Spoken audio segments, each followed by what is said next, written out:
বংশবাড়ি হয়েছে কি আমার আবেগ, বুঝছত নি? ওখন আমার আর কেউ এক খাইতে পারতো না। বিন্দু মামা এই নামটা আমার কাছে অনেক আনন্দের। 1 2 3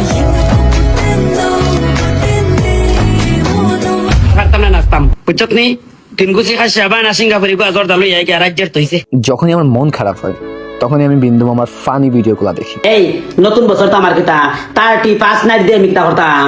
আমার তো সকালে উঠতে রান্ধন লাগে, সকল সময় তোমার এক কামই করুন লাগে, দিন তিন বেলা রান্ধন লাগতাছে। তাই নতুন বছর এটা দিকে করতাম। নতুন বছর পুরান বছর সকল ধরতে আমার লাগে সমান। আমার কিতা 25 বিয়ে হইব, একবার খালি খোঁজ কাটি করতাম তো ঘুষি মাইয়া তো না খাই ফাটাই দিমু। যখন একটু ডিপ্রেশনে পড়ে যাই দেন আমি বিন্দু মামার নাচ দেখি।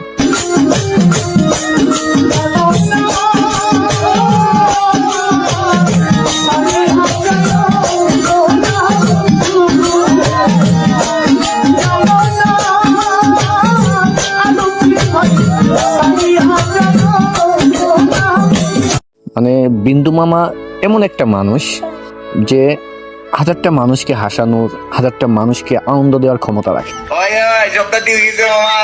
শুভকামনা জানাতে পারলারে বাবা শুভকামনা জানাই মনে আমার মরণ কামনা কি আর হইছে কি তোর লাগাইছে শুভকামনা। কিন্তু দীপ যখন মারা যায় তখন এই বিন্দু মামাই কিন্তু সবচেয়ে বেশি কান্না করছিল। ভাইগনা রে তোর কথা বেরে তো আমি মনে হয়।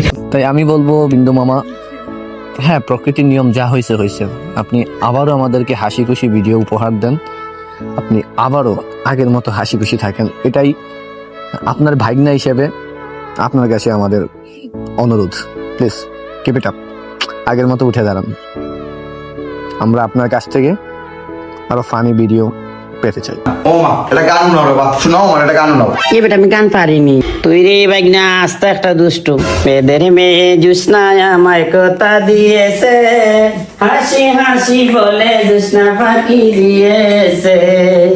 এই ডোন্ট টাচ মি শয়তান।